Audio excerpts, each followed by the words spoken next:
Момента, в който искам да благодаря на изключителната Искра Милкова-Ангелова, която е създател на Highlight Singing Academy и която голяма част от вас най-вероятно познават от музикални формати, на които тя много успешно партнира като вокален педагог, включително и като вокален педагог на Дара. Тя я подготви за Евровизия, така че Искра, благодарим ти за подбора на тези песни, за подготовката на тези страхотни деца, талантливи и много можещи.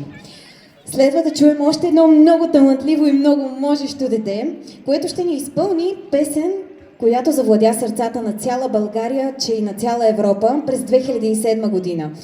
Това беше една песен, която остана на 5-то място, но и до ден днешен ни вълнува, когато я чуем. Не знам дали ще се сетите така по този прекрасен аутфит на Елизабет Армен, коя е песента, но аз ще ви подскажа.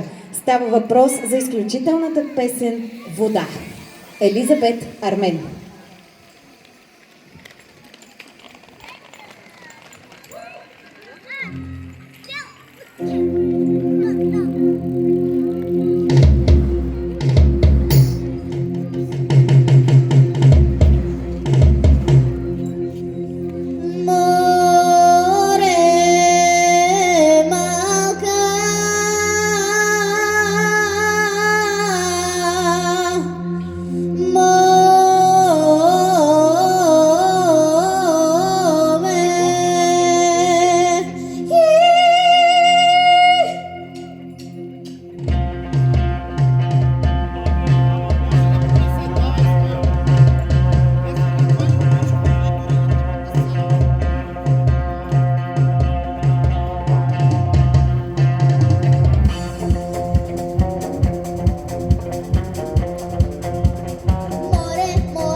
Елизабет Армен! Благодаря.